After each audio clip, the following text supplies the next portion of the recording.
आज के एपिसोड आप लोगों को बताएंगे Aryas Agrawal math class 10 chapter number 3 linear equations in two variables का इंट्रोडक्शन पार्ट 1। देखिए हमारे यहाँ पे क्या है कि कुछ चीजें एनसीईआरटी में जो है चैप्टर में से कट हो चुकी हैं, लेकिन आपको तो पता है आर्यस अग्रवाल में कोई भी कोर्स कभी भी कट नहीं होता है, ठीक है, वो हमेशा रहता है क्योंकि आर्यस अग्रवाल जो है वो मतलब रेफरेंस बुक के साथ साथ कॉम्पिटेटिव बुक भी है, कंपटीशन के लिए भी लोग पढ़ते हैं अगर उन्हें क्लास 10th का 9th का 11th 12th का पढ़ना हो तो यहाँ पर देखिए इसमें जो चीजें कट गई हैं वो भी हम आपको बताएंगे, लेकिन हाँ वो कट चुकी है ये भी बताएंगे। तो चलिए सबसे पहले हमारा चैप्टर का नेम है linear equations in two variables. देखिए linear equations in two variables, ये हमारे चैप्टर का क्या है, नाम है। ये चैप्टर हमने क्लास 9 में भी पढ़ा है, बहुत अच्छे से पढ़ा है। उसमें हमने क्या देखा है, इसको सॉल्व कैसे करेंगे, लीनियर इक्वेशन टू वेरिएबल होता क्या है, कैसे इक्वेशंस में दो वेरिएबल आ जाते हैं, वो सब चीजें हमने यहाँ पे देखी है अच्छे से। इसमें क्या करेंगे, थोड़ा सा और आगे की तरफ देखेंगे। देखिए इसमें एक चीज जोड़ दीजिए, a pair of linear equation in two variable. अब pair of linear equations in two variables का क्या मतलब है, मतलब ये कि हम जानते हैं कि जो लीनियर इक्वेशन होता है वो किस फॉर्म में होता है। लीनियर इक्वेशन जो होता है वो हमेशा ax plus by plus c equals to 0 है ना। इस फॉर्म में अगर हमें लीनियर इक्वेशन को लिखना है तो हम लिख सकते हैं। फॉर एग्जांपल जैसे 2x plus 3y plus 7 equals to 0, ये क्या है, मेरी लीनियर इक्वेशन है, ठीक है, linear equation in two variables है। अब इसमें क्या है कि अगर अब पेयर है, पेयर मतलब क्या, पेयर मतलब ये कि जब दो साथ में रहते हैं, ठीक है, एक ही तरीके के जब चीजें साथ में रहती हैं दो, तो यानी कि पेयर। तो पेयर मतलब कि अगर मेरे पास एक है इक्वेशन है 2x plus 3y plus 7 equals to 0, अगर इसी तरीके की मैं एक और इक्वेशन ले लूं जैसे 12x plus 9y minus 8 equals to 0, अगर मैं ये इक्वेशन ले लूं, 9th में क्या था, एक एक इक्वेशन सॉल्व की थी, यहाँ पे अब हमें दोनों इक्वेशन साथ में दे दी हैं। अब इनको हमें सॉल्व करना है। सॉल्व करने का मतलब x की वैल्यू निकालनी है और y की वैल्यू निकालनी है। तो इनके जो सॉल्यूशंस होते हैं linear equations in two variables के जो सॉल्यूशन होंगे वो 4 तरीके के होंगे, जिसमें से एक जो है हमारा वो कट चुका है, लेकिन आर्यस अग्रवाल में सब होता है इसलिए हमें पढ़ना पड़ेगा। तो देखिए जो सॉल्यूशन मेथड होते हैं वो 4 होते हैं। जो सॉल्यूशन मेथड होते हैं वो 4 होते हैं। पहला क्या होता है, पहला होता है ग्राफिकल मेथड, यानी कि जिसमें हम ग्राफ की हेल्प से क्या करते हैं, सॉल्यूशंस फाइंड करते हैं। उसके बाद आता है हमारा सब्स्टिट्यूशन मेथड, उसके बाद आता है एलिमिनेशन मेथड,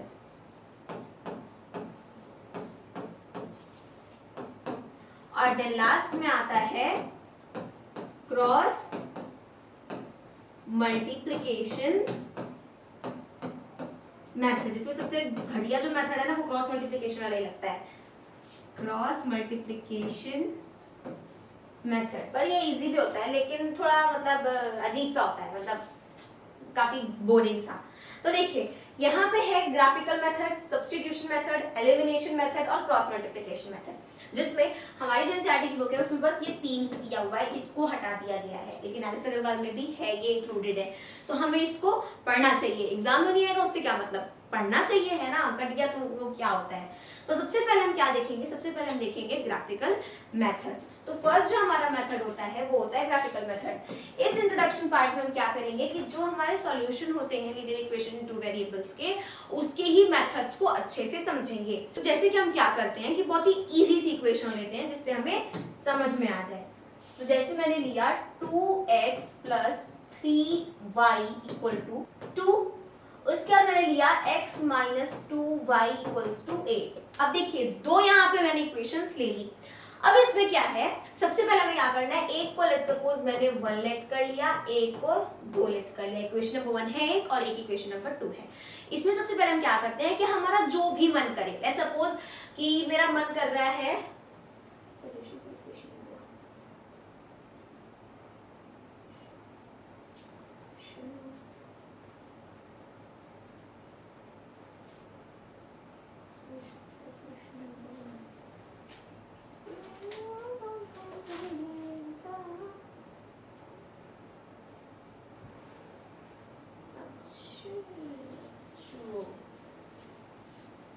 तो इसमें हम क्या करेंगे, सबसे पहले अपना क्या उठाते हैं, इक्वेशन नंबर 1 उठाते हैं।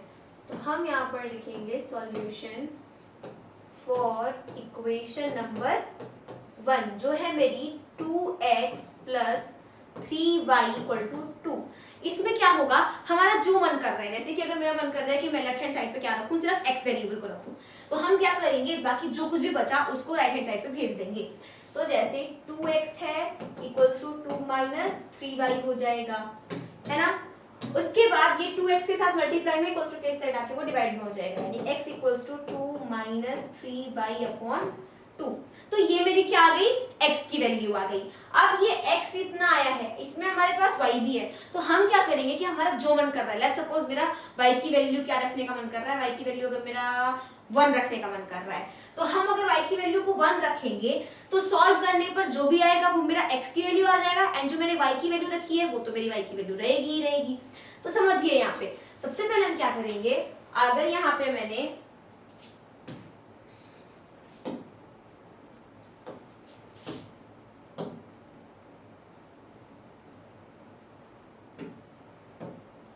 तो जैसे कि अगर ये मैंने बनाया, ठीक है,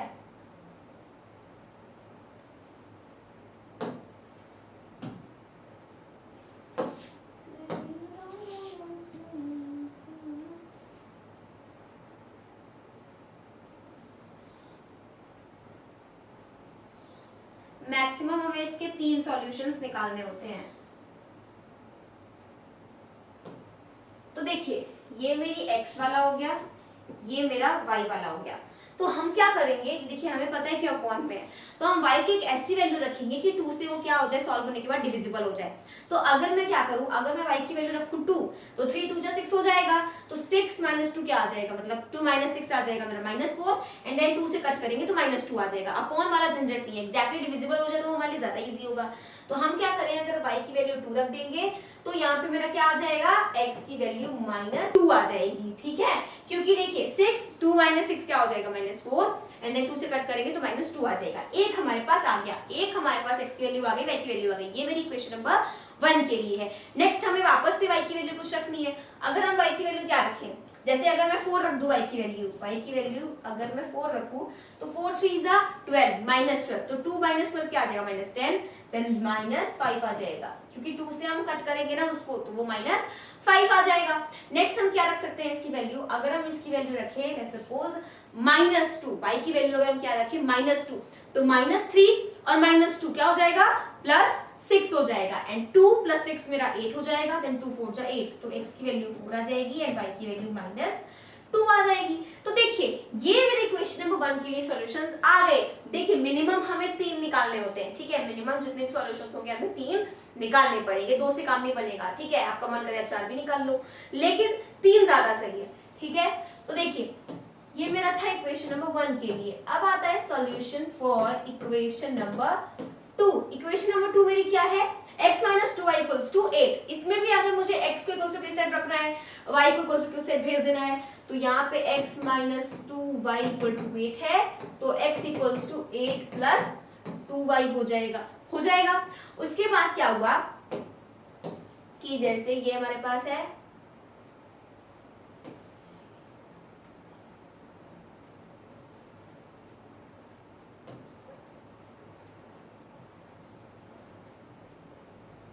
इसमें ये x का हो गया, ये y का हो गया।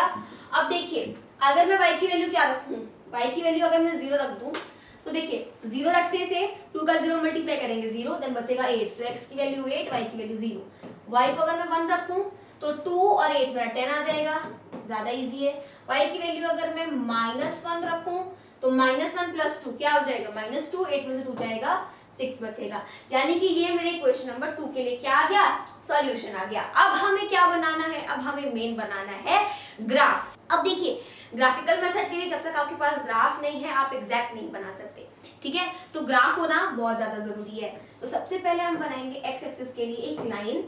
तो देखिए यहाँ से मैंने एक्स एक्सिस के लिए एक लाइन बनाई, ठीक है। सॉरी ये मेरा वाई एक्सिस है, रियली सॉरी, ये वाई एक्सिस है। एंड एक्स एक्सिस के लिए मैंने यहाँ से एक लाइन बनाई, ठीक है, कुछ इस तरीके से। अब ये जो लाइन बनी है इसमें हमें क्या करना है, इसमें जो हमारे बीच का गैप होगा जैसे 0 से 1 का, 1 से 2 का, वो मेरा बिल्कुल एकदम इक्वल होना चाहिए, ठीक है। तो यहाँ पे अगर हम इक्वल गैप्स के बारे में बात करें तो जैसे ये हो गया, ये हो गया, ये, ठीक है। अब ग्राफ पेपर से क्या होता है कि हमारा जो डिस्टेंस होता है ना वो बिल्कुल इक्वल होता है, जिस वजह से जो हमारा सॉल्यूशन निकलता है वो बिल्कुल एग्जैक्ट निकलता है, अदरवाइज उल्टा सीधा निकल जाएगा। अगर एग्जाम में आपसे कभी कह दिया, अगर ग्राफ का क्वेश्चन कभी दे दिया तो आपको ग्राफ भी जरूर मिलेगा सॉल्व करने के लिए, ठीक है। तो देखिए यहाँ पे इधर साइड हमें पता है एक्स एक्सिस पे राइट हैंड साइड पे क्या आता है, मेरा पॉजिटिव नंबर आता है। तो 1 आ जाएगा, देन 2 3 4 5 6 7 8, उसके बाद 9, देन 10 11 12 13 14 15 16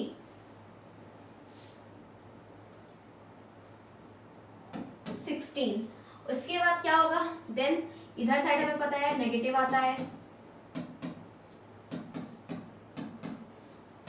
ये वाई एक्सिस का नीचे वाला साइड है तो उधर नेगेटिव ही आएगा, -9 -10 एंड देन -11। और एक्स एक्सिस के लेफ्ट हैंड साइड पे क्या आता है, माइनस के ही नंबर आते हैं, तो -1 -2 -3 -4 -5 -6 -7 -8 -9 -10 -11 -12 -13 अब y एक्सिस के अपोजिट क्या आएगा, पॉजिटिव नंबर। तो मेरा 1 2 3 4 5 6 7 8 9 10 11 एंड देन 12। अब यहाँ पर देखिए इसमें हमें सबसे पहले अगर हम देख पा रहे हैं तो यहाँ पर x की जो वैल्यू थी वो मेरी क्या थी, -2 थी, इक्वेशन नंबर 1 के लिए। This is for equation number 1, ठीक है। तो x की वैल्यू क्या थी मेरे पास, -2 थी, y की वैल्यू 2 थी।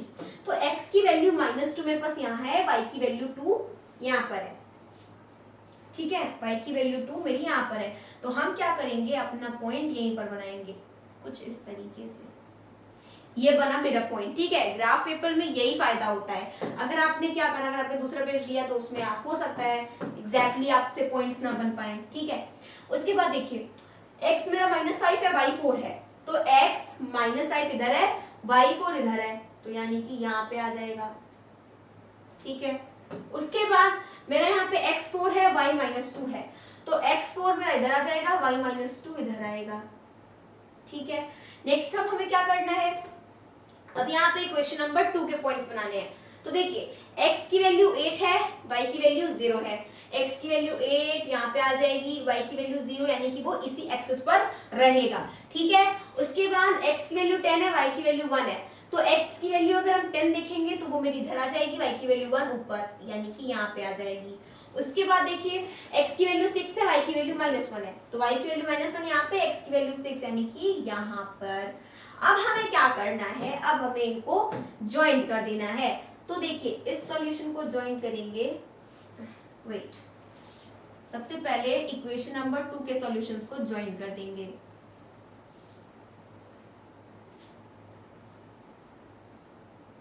ये हमने इक्वेशन नंबर 2 के सॉल्यूशंस को ज्वाइन कर दिया। उसके बाद इक्वेशन नंबर 1 के सॉल्यूशंस को करेंगे, ठीक है। वो मेरा ऐसे हो गया, इसको थोड़ा और बड़ा करेंगे ताकि वो इंटरसेक्ट कर सके।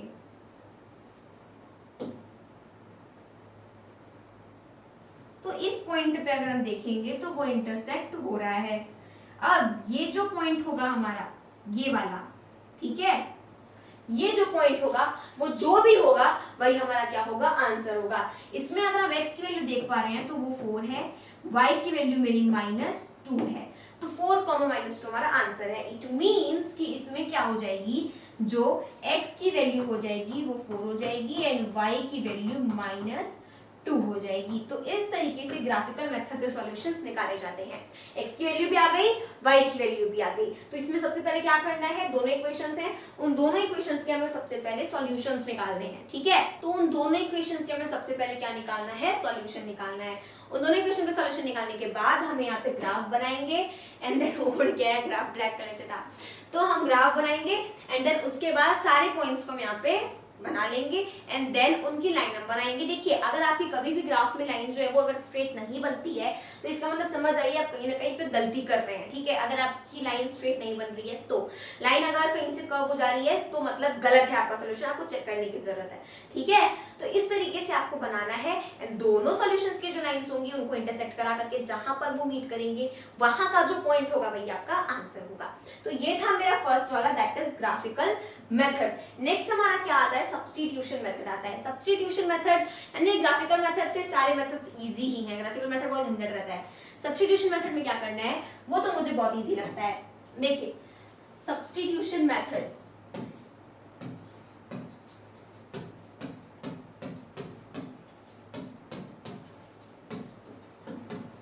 अच्छा जब आपकी क्लास चलती है कभी कभी, मान लीजिए अगर थर्ड पीरियड की जो टीचर हैं वो अगर एब्सेंट है, ठीक है, लेट्स सपोज अगर थर्ड पीरियड की टीचर आपके एब्सेंट है तो क्या होता है वहां पे उन टीचर की जगह पे किसी दूसरे टीचर को लगा दिया जाता है एज अ सब्स्टिट्यूशन। यानी कि वो टीचर जब क्या होते हैं, जब वो अपनी ड्यूटी लिखते हैं तो उसमें वो ये बोलते हैं सब्स्टिट्यूशन है, ठीक है, सब्स्टिट्यूशन उनका लगा होता है। यानी कि हाँ ये क्लास क्या है, फ्री है, इस क्लास का ये पीरियड फ्री है तो इसमें आप चले जाइए, ठीक है।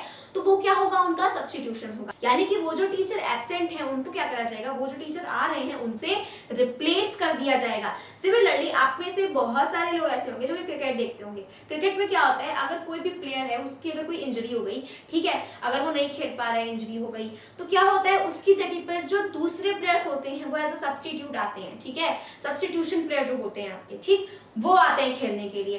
तो वही चीज यहाँ पर भी है कि क्या होगा, अगर दो इक्वेशंस हैं तो एक इक्वेशन को क्या कर दो, आप हटा दो, एक इक्वेशन को हटा करके यानी कि सब्स्टिट्यूट कर देना होता है। यहाँ पर भी सेम वही चीज है, मतलब कि अगर एक प्लेयर है उसको कोई इंजरी आ गई तो दूसरा प्लेयर उसको क्या करेगा, रिप्लेस कर देगा। अगर एक टीचर एब्सेंट है तो जो टीचर प्रेजेंट है वो उस एब्सेंट वाले टीचर को क्या करेगा, रिप्लेस कर देगा। समझ आई बात। तो वही चीज यहाँ पर भी है। लेट्स सपोज मेरे पास दो इक्वेशंस हैं, x minus y equals to 14 and then x minus, देखिए, and then x minus y equals to 4 plus y कर लेते हैं। चलिए, तो x minus y equals to 14, x plus y equals to 4। इसमें हमें क्या होता है, सबसे पहले यहाँ पर ना हमारी चॉइसेस कई बार चलती हैं। चॉइसेस कई बार चलती हैं मतलब अब यहाँ पर ये मेरी इक्वेशन नंबर 1 है, ये मेरी इक्वेशन नंबर 2 है। अब आपका क्या मन है, आपका मन है जैसे इक्वेशन नंबर 1 लेने का, तो ठीक है आप इक्वेशन नंबर 1 ले लो। लेकिन अगर आपका मन इक्वेशन नंबर 2 लेने का है तो आप इक्वेशन नंबर 2 ले लो। तो चलिए बताइए वो क्या मन है लेने का। वैसे मेरा मन तो इक्वेशन नंबर 2 लेने का है, ठीक है। तो मैंने क्या किया, लेट्स सपोज मैंने यहाँ पे लिखा फ्रॉम इक्वेशन नंबर 2। अब इस इक्वेशन नंबर 2 से हम क्या करेंगे, वैल्यू फाइंड करेंगे। देखिए x plus y equal to 4। अब यहाँ पे फिर हमारी मर्जी चलेगी। एक बार हमारी मर्जी चली, मेरा जो मन करेगा मैं वो इक्वेशन लूंगी। दूसरी बार मेरी क्या मर्जी चलेगी कि मुझे किसको भेजना है। लेट्स सपोज मुझे x को उधर भेजना है तो मैं y equal to 4 minus x कर दूंगी। लेकिन अगर मुझे y को उधर भेजना है तो मैं x equal to 4 minus y कर दूंगी। तो लेट्स सपोज मैंने y को उधर भेज दिया तो 4 माइनस y हो जाएगा। देखिए यहाँ भी मेरी मर्जी चली है, ठीक है। तो ये मेरा इक्वेशन नंबर 3 हो गया। तो ठीक है, अब x की वैल्यू मेरे पास क्या आ गई, 4 माइनस y आ गई, ठीक है। अब ये एग्जैक्ट नहीं है, मतलब कि यही नहीं हो गया हमारा आंसर, ठीक है। तो x की वैल्यू मेरे पास 4 माइनस y है। अब हम क्या करेंगे, put the value of x, put the value of x in equation. देखिए दो बार हमारी मर्जी चल चुकी है, इस बार हमारी मर्जी नहीं चलेगी। हमने यहाँ पे क्या करा, इक्वेशन 1 को छोड़ करके 2 को ले लिया था। अब 1 हमें जो है ना वो अपनी याद दिलाएगा। 1 हमने छोड़ा था तो अब हमें पुट किस में करना पड़ेगा, 1 में ही करना पड़ेगा। यानी जो इक्वेशन हम नहीं लेते हैं उसी इक्वेशन में हमें इसकी वैल्यू पुट करनी होती है हमेशा। तो x minus y equals to क्या आ गया 14 आ गया। तो x की जगह पे मैं 4 माइनस वाई इक्वल्स टू 14 कर दूंगी। अब देखिए 4 माइनस वाई क्या हो जाएगा minus 2y equal to 14 and then next क्या होगा माइनस 2y 4 इक्वल्स टू इस साइड जाएगा तो 10 आ जाएगा 14 में से 4 जाएगा 10 and then y equals to 10 upon minus 2 तो 2 5 जा तो y की वैल्यू आ गई -5। अब यहाँ मेरी क्या आई है y की वैल्यू आई है बड़ी बढ़िया आई है हमारी y की वैल्यू -5। नेक्स्ट हमें क्या करना है put the value of y put the value of y इन। अब यहाँ फिर हमारी मर्जी चलेगी बस एक ही बार नहीं चलती वैसे तीन बार हमारी मर्जी चलती है। मेरा मन कर रहा है कि मैं इक्वेशन नंबर 1 में y की वैल्यू पुट कर दूं तो मैं 1 में कर दूंगी। मेरा मन कर रहा है कि मैं 2 में करूं तो मैं 2 में कर दूंगी। तो मेरा मन हो रहा है कि चलो भाई 2 में ही करते हैं इक्वेशन 1 से ज्यादा मोहब्बत नहीं है हमें तो हम 2 से करेंगे। अब देखिए x प्लस y है मेरा -5 इक्वल टू 4। अब x माइनस 5 इक्वल टू 4 तो x इक्वल्स टू 4 प्लस 5 तो x की वैल्यू आ गई 9। तो देखो जरा ध्यान से x की भी वैल्यू आ गई y की भी वैल्यू आ गई। x की वैल्यू 9 है y की वैल्यू -5 है। Let's take an another example जैसे x plus y equal to 3 4x minus 3y equal to 26। ये मैंने दो इक्वेशन ले ली। अब इसको इक्वेशन नंबर 1 सपोज कर लिया इसको इक्वेशन नंबर 2 सपोज कर लिया। नेक्स्ट क्या होगा अब यहाँ पर भी मुझे इक्वेशन नंबर 1 लेना है ठीक है 2 नहीं लेंगे इस बार। तो x इक्वल्स टू मान लीजिए मुझे y को भेजना है तो x equals to 3 minus y आ जाएगा। अब ये मेरी क्या है इक्वेशन नंबर 3 है। नाउ अब क्या करेंगे put the value of x in equation. अब 1 लिया था 2 को छोड़ा था तो इक्वेशन नंबर 2 में पुट करेंगे तो 4 है देन उसके बाद क्या है 3 माइनस y है उसके बाद माइनस 3y इक्वल टू 26। 4 3 जा 12 minus 4 into y is 4y minus 3y equal to 26। अब यहाँ पे 12 है minus 4y minus 3y minus 7y equal to 26 minus 7y 26 minus 12 minus 7y equal to 4 and then here is 1। तो y की value क्या आ जाएगी -2 आ जाएगी। नेक्स्ट क्या करेंगे put the value of y in equation number 1 ठीक है। तो x plus minus 2 equal to 3 तो x माइनस 2 इक्वल टू 3 तो x इक्वल्स टू 5। तो x की वैल्यू आ गई 5 y की वैल्यू आ गई -2। तो सब्स्टिट्यूशन मेथड से भी हम अपने लीनियर इक्वेशन इनटू वेरिएबल को सॉल्व कर सकते हैं ठीक है जिसमें हमारी x की वैल्यू भी आ गई y की वैल्यू भी आ गई। नेक्स्ट हमारे पास क्या आता है मेथड नेक्स्ट हमारे पास आता है एलिमिनेशन मेथड। देखिए अगर आप कोई रियलिटी टीवी शो देखते होंगे ना जैसे बिग बॉस देखते होंगे या फिर सारेगामापा देखते होंगे या तो इन सभी में क्या होता है कि जैसे कि प्लेयर्स होते हैं फिर जो कैंडिडेट्स होते हैं वो एलिमिनेट होते रहते हैं ठीक है। जैसे कि बहुत ट्रेंड में था जब बिग बॉस तो उसमें क्या हुआ था कि ओ माय गॉड आज जिया एलिमिनेट हो जाएगी आज मनीषा एलिमिनेट हो जाएगी आज जी एलिमिनेट हो जाएंगे आज वो एलिमिनेट हो जाएंगे बेबिका एलिमिनेट हो जाएगी। तो ये सब चीजें वहां पे होती रहती थी एलिमिनेट हो जाएगी मतलब अब वो शो से निकल जाएंगे ठीक है उनको शो से निकाल दिया जाएगा वो सभी जो कैंडिडेट्स हैं फिर प्लेयर्स हैं। तो वही चीज यहाँ पर भी है एलिमिनेशन मेथड में क्या करते हैं कि एक इक्वेशन को ना एकदम निगलेक्ट ही कर देते हैं। हम यहाँ पे क्या कर रहे हैं कि हम उन दोनों इक्वेशंस के तो एलिमिनेशन मेथड में भी हम क्या करते हैं सेम वही करते हैं किसी एक इक्वेशन को हम क्या करते हैं लेते हैं और एक इक्वेशन को तो हम निगलेक्ट ही कर देते हैं। एक इक्वेशन को लेते हैं और उसी से हम अपने सारे वैल्यूज निकाल लेते हैं। तो नेक्स्ट हमारा थर्ड आता है एलिमिनेशन मेथड। इस मेथड में देखिए करना क्या होता है लेट्स सपोज हमारे पास दो इक्वेशन है एक है x plus y equal to 3 और एक है 4x minus 3y equal to 26। ये मेरी इक्वेशन नंबर 1 हो गई ये मेरी इक्वेशन नंबर 2 हो गई। तो इसका सबसे जो इम्पोर्टेंट रूल होता है वो ये होता है देखिए सबसे इंपॉर्टेंट चीज जो होती है वो ये होती है कि कोएफिशिएंट्स ऑफ एनी वेरिएबल, मतलब किसी भी वेरिएबल का जो कोएफिशिएंट है शुड बी सेम। ठीक है, तो क्या होना चाहिए, सेम होना चाहिए। एंड साइंस शुड बी, और उन दोनों के जो साइंस हैं शुड बी डिफरेंट, और वो जो है डिफरेंट होना चाहिए। मतलब कि यहाँ पर कह रहा है कि किसी भी वेरिएबल का, जैसे इसमें दो वेरिएबल है, एक x है एक y है, तो किसी भी वेरिएबल का जो कोएफिशिएंट है वो सेम होना चाहिए और साइंस डिफरेंट होनी चाहिए। तो अगर हम इसमें देख पा रहे हैं तो देखिए x की कोएफिशिएंट में यहाँ पे 1 है, इसका 4 है, दोनों क्या सेम है, नहीं। यहाँ पे y का कोएफिशिएंट 1 है, इधर y का कोएफिशिएंट 3 है, दोनों क्या सेम है, नहीं है। तो क्या इसमें एलिमिनेशन मेथड नहीं यूज होगा, बिल्कुल यूज होगा। क्यों नहीं होगा, इसलिए तो यूज ही होगा। देखिए हम क्या कर सकते हैं, हमें यहाँ पे देखना है कि कोएफिशिएंट सेम होने चाहिए, चलो ठीक है हम सेम बना लेंगे कैसे भी करके, वो हमारा काम है।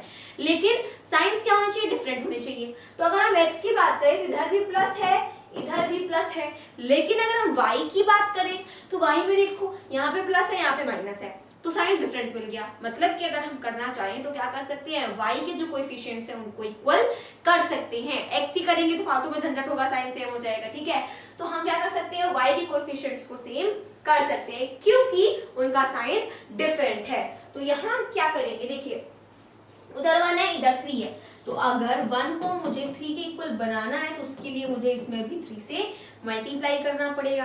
तो हम क्या करेंगे, हम यहाँ पर लिखेंगे मल्टीप्लाई, इसका सॉल्यूशन हमेशा ऐसा ही होता है, तो हम लिखेंगे मल्टीप्लाई बाय 3 इन इक्वेशन 1। ठीक है, इक्वेशन 1 में हम किससे मल्टीप्लाई कर देंगे, 3 से कर देंगे। तो देखिए 3 से जब मल्टीप्लाई करेंगे तो इन सब में होगा, केवल y में तो होगा नहीं, सब में होगा। तो 3 का x में करेंगे तो 3x प्लस 3 का y में करेंगे 3y, केवल लेफ्ट हैंड साइड तो होगा नहीं, राइट हैंड साइड भी होगा। 3 का 3 में करेंगे 9 and this will be our equation number 3। ये मेरी क्या बन जाएगी, थर्ड इक्वेशन बन जाएगी। अब जो हमारी सेकंड इक्वेशन है, हमने जिसका इक्वल किया था वो हमें मिल गया, तो हम जो दूसरी इक्वेशन छोटी है उसको ले लेंगे and this is equation number 2। अब यहाँ पर देखिए एक चीज याद रखिए, अगर साइंस डिफरेंट है तो हमेशा ऐड किया जाता है, अगर साइन डिफरेंट नहीं है सेम है तो हमेशा सबट्रैक्ट किया जाता है। यहाँ पर साइंस आर ऑलरेडी डिफरेंट तो हम क्या करेंगे, ऐड करेंगे, क्योंकि हमें सबट्रैक्शन की हेल्प से अब साइंस को चेंज करने की जरूरत नहीं है। तो हम क्या लिखेंगे, ऑन एडिंग 26 और 9 क्या आ जाएगा, 35 एंड ये मेरा कट जाएगा। यही फायदा है, साइन डिफरेंट है कोएफिशिएंट सेम है तो ठीक है, क्या हो जाता है, वो सीधे कट जाता है। तो 3x और 4x को ऐड करेंगे तो 7x आ जाएगा। अब x इक्वल्स टू 35/7 यानी कि x इक्वल्स टू आ जाएगा 5। अब x की वैल्यू हमें मिल गई। अब नेक्स्ट आप सब समझ गए होंगे हमें क्या करना है, नेक्स्ट x की वैल्यू को किसी भी इक्वेशन में पुट कर देना है, जैसे हमने सब्स्टिट्यूशन मेथड में करा था। तो हम यहाँ पर लिखेंगे put the value of x इन, अब जैसे जो इक्वेशन छोटी है हमेशा उसमें पुट किया जाता है। अगर हम 2 में कर देंगे तो 4 है, 3 है एक वेरिएबल के साथ साथ, फिर 26 है, काफी बड़ी इक्वेशन है। तो हम क्या करेंगे, जो इक्वेशन छोटी है दैट इज इक्वेशन नंबर 1 उसमें हम पुट कर देंगे, क्योंकि वो तो हमारी मर्जी है। ठीक है, तो 5 plus y equal to 3, 5 equals to के उस साइड जाएगा तो y की value 3 minus 5 and then this will be minus 2। तो x की वैल्यू आ गई 5 एंड देन y की वैल्यू आ गई -2। ठीक है, तो ये मेरी क्या है, एलिमिनेशन मेथड है। यानी इसमें क्या करना होता है, दो इक्वेशंस हैं तो सबसे पहले हमें ये देखना पड़ेगा कि हम मतलब किसको इक्वल कर सकते हैं। लेट्स सपोज अगर यहाँ पर क्या होता, अगर यहाँ पर मेरा ऐसे 9 होता, ठीक है, अगर वहां पे लेट्स सपोज अगर मेरा 9 होता तब हम कैसे इक्वल करते, तब हम इसमें 3 से मल्टीप्लाई करते हैं। अगर हम इसमें 3 से मल्टीप्लाई कर देंगे तो हमें पता है 3 3 से 9 हो जाएगा। तो इसलिए हमेशा हमें ऐसे नंबर से मल्टीप्लाई करना होता है ताकि किसी भी वेरिएबल का कोएफिशिएंट क्या हो जाए, सेम हो जाए। और अधिकतर हम उसकी कोशिश करते हैं जिसका साइंस क्या हो, डिफरेंट हो, उनके कोएफिशिएंट्स को सेम करने की कोशिश करते हैं। कभी कभी ऐसे भी इक्वेशंस मिल जाते हैं जिसमें साइन आपके डिफरेंट होते ही नहीं है, सबके सब सेम होते हैं, तब क्या करना पड़ता है, वैसे ही हम इक्वल करेंगे एंड लास्ट में यहाँ पर ऑन सबट्रैक्टिंग कर देंगे एडिंग की जगह। बाकी कुछ बहुत बड़ा तोप वाला वाला काम नहीं होता। ठीक, तो ये मेरा क्या है, एलिमिनेशन मेथड है। नेक्स्ट आते हैं हम क्रॉस मल्टीप्लिकेशन मेथड, जो कि हमारे कोर्स में अब हट चुका है, बट फिर भी पढ़ाई कभी बेकार नहीं जाती, तो हमें क्या करना है, इस वाले मेथड को भी समझना है। तो फोर्थ मेथड है हमारा क्रॉस मल्टीप्लिकेशन मेथड। भले हम इसे क्वेश्चंस नहीं करेंगे, लेकिन इसको समझना जरूरी ताकि हमें पता रहे। अगर कभी मान लीजिए एग्जाम में बोल दिया कि आप इसके सॉल्यूशन निकालो, आपको कोई मेथड से समझ में नहीं आ रहा है, तो क्रॉस मल्टीप्लिकेशन मेथड सबसे इजी होता है, बस थोड़ा सा बोरिंग होता है। ठीक है, तो आप क्रॉस मल्टीप्लिकेशन मेथड से कर सकते हैं, नंबर नहीं घटेगा। तो क्रॉस मल्टीप्लिकेशन मेथड, इसमें क्या होता है? अच्छा, अगर हम एक चीज समझें तो जैसे अगर मेरे पास एक इक्वेशन है ax plus by plus c equal to 0, ठीक है, एंड देन नेक्स्ट मेरे पास एक है ax plus by plus c equal to 0, तो हम देख पा रहे हैं दोनों सेम है, इक्वेशन नंबर 1 इक्वेशन नंबर 2, तो हम इसको a1 नाम दे देंगे क्योंकि इक्वेशन 1 का है, और इसको b1, इसको भी c1। ये इक्वेशन 2 का है तो इसको a2 नाम दे देंगे, इसको b2 और इसको c2। समझ आया? तो वही चीज यहाँ पर भी है। ठीक है, कि a1 b1 c1 a2 b2 c2 का बहुत ज्यादा यहाँ पे महत्व है, बहुत ज्यादा इंपॉर्टेंस है। सबसे पहले हम यहाँ पर क्या लिखेंगे, x लिखेंगे, इधर y लिखेंगे, एंड देन इधर हम 1 लिखेंगे। 1 यानी कि जो हमारी कांस्टेंट टर्म होती है, जो कि ये है हमारे पास। ठीक, अब देखिए सबसे पहले क्या होता है कि हम एक बार इन दोनों का क्रॉस मल्टीप्लिकेशन करते हैं, एंड एक बार हम इन दोनों का क्रॉस मल्टीप्लिकेशन करते हैं। समझ आया? एक बार इन दोनों का क्रॉस मल्टीप्लिकेशन हो जाएगा, ठीक है, एंड देन एक बार इन दोनों का क्रॉस मल्टीप्लिकेशन हो जाएगा, एंड देन क्या होगा, एक बार इन दोनों का भी क्रॉस मल्टीप्लिकेशन होता है, यानी कि इधर वाली टर्म का और इधर वाली टर्म का। तो देखिए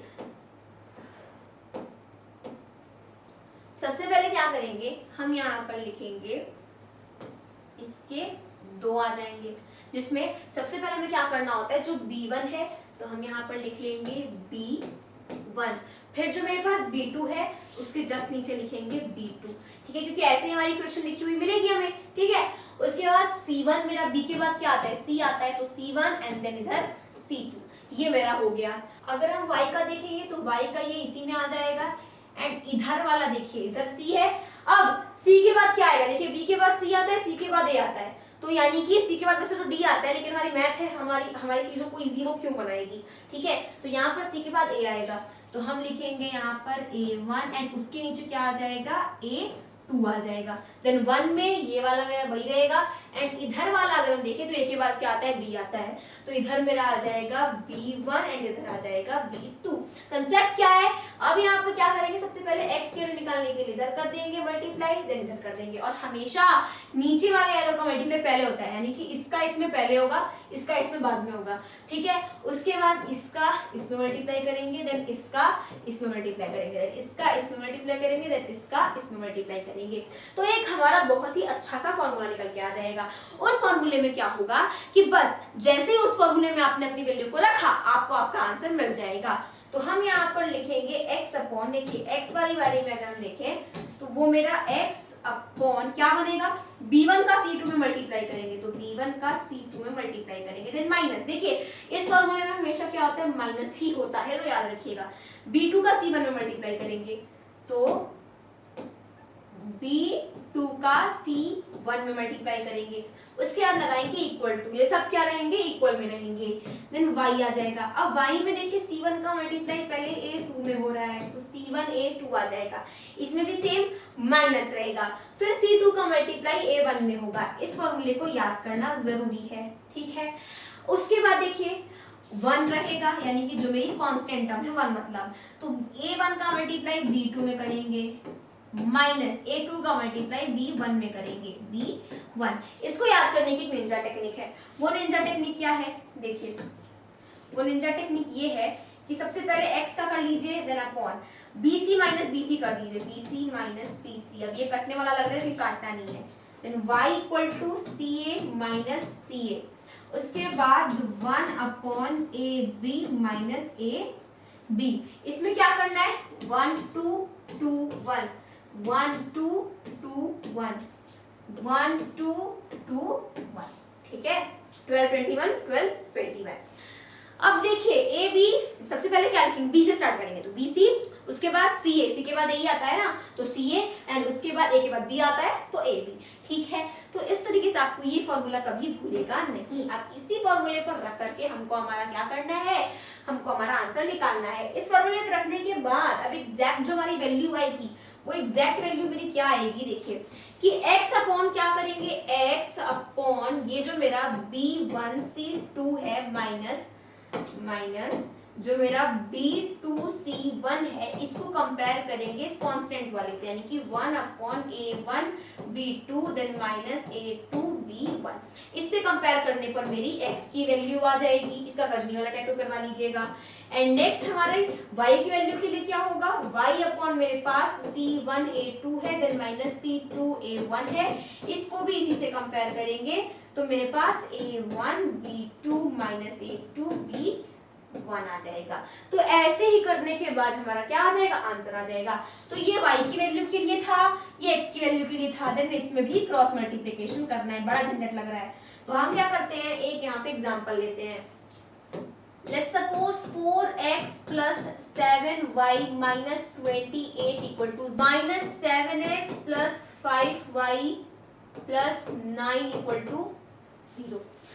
अब यहाँ पर अगर हम देखें तो ये मेरी क्या है, तो इक्वेशन है, तो ये मेरी इक्वेशन नंबर 1 है, ये मेरी इक्वेशन नंबर 2 है। क्रॉस मल्टीप्लिकेशन में ना हमेशा 0 ही रहता है इक्वल के।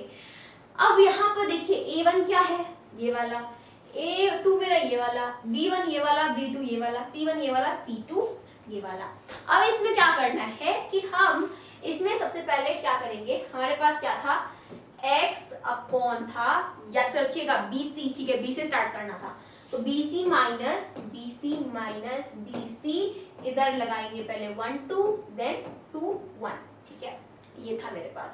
उसके बाद इक्वल टू y लिखेंगे अपॉन, अब क्या होगा, C1 then A2 minus C2 A1, उसके बाद 1 रहेगा upon A1 B2 minus A2 B1।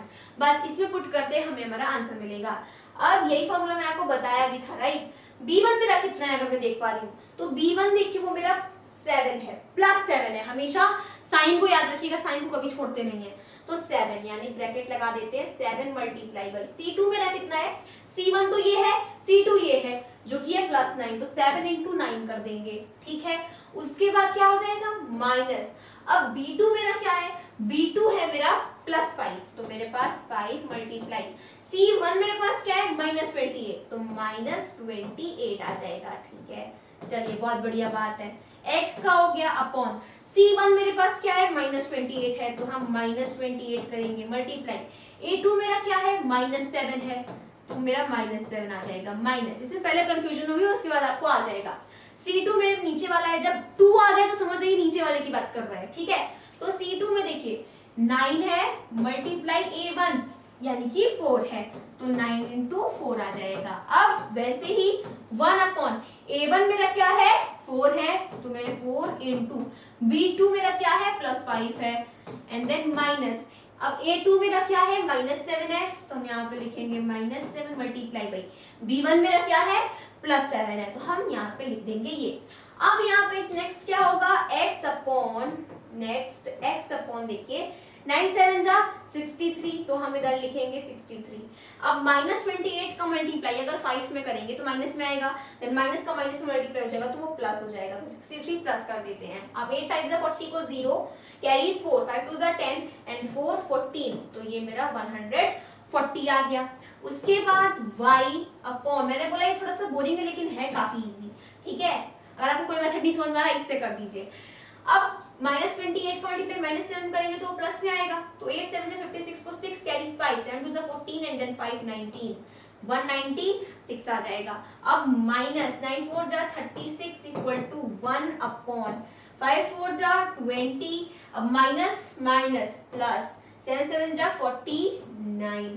अब यहाँ पर देखिए x अपॉन क्या आएगा, देखिए इधर मेरे पास आ जाएगा 3 एंड इधर 6 4 10 को 0 कैरीज 1 एंड इधर 2 203 आ जाएगा।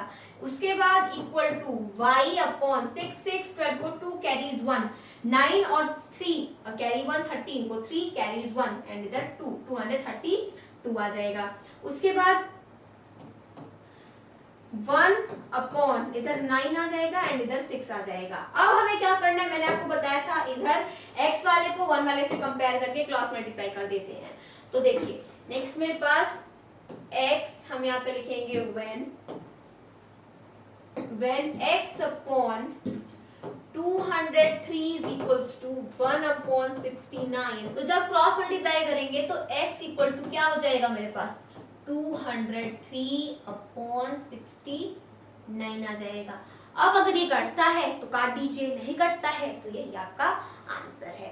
ठीक है, उसके बाद when, अब हमें इसमें पुट पुट वाला काम नहीं करना, y अपॉन क्या है 232 है तो 232 आ जाएगा एंड देन इसको अगर हम कट कर सकते हैं तो कर सकते हैं, तो 1 अपॉन 69 तो मेरा क्या आ जाएगा y इक्वल टू 232, अरे सॉरी 232 अपॉन 69। ठीक है, तो ये मेरा y की वैल्यू आ गई, तो x की वैल्यू ये आ गई, y की वैल्यू ये आ गई। ठीक है, अगर मान लीजिए कट करने वाला होता है तो बहुत छोटा आंसर आता है, वरना बड़ा ही आता है। तो ये x की वैल्यू है, ये मेरी y की वैल्यू है। अब यहाँ पे अगर हम देख पाए तो इसमें सबसे पहले क्या करना होगा, सबसे पहले BC है यानी कि सबसे पहले आप इन दोनों का मल्टीप्लाई कर लीजिए, ये मेरा फर्स्ट है। उसके बाद CA है तो C मेरा इधर है, A मेरा इधर है, देन क्या करिए इनका और फिर इनका मल्टीप्लाई कर लीजिए। उसके बाद मेरा AB है यानी कि देन इनका मल्टीप्लाई कर लीजिए। मतलब अगर मेरे पास A plus B plus C है तो पहले BC का मल्टीप्लाई हो जाएगा, देन फिर CA का मल्टीप्लाई हो जाएगा एंड देन लास्ट में AB का मल्टीप्लाई हो जाएगा। ठीक है, तो इस तरीके से अगर आप करेंगे तो क्रॉस मल्टीप्लिकेशन मेथड से आ जाएगा। इतनी झंझट होती थी इस मेथड को चेक करने में भी कि हटा ही दिया मतलब इस मेथड को। तो अगर आपको पढ़ना है तो आप पढ़ लीजिए, नहीं पढ़ना है तो कोई बात नहीं, बाय बाय। तो इस तरीके से हमारा जो इंट्रोडक्शन पार्ट 1 था इसमें हमने सारे के सारे सॉल्यूशंस मेथड देखे, graphical method, substitution method, elimination method and cross multiplication method. आगे के टॉपिक में हम आगे के पार्ट में कुछ और भी टॉपिक्स देखेंगे। तब तक के लिए मैं सभी दोस्तों को मेरी तरफ से जय हिंद, जय भारत।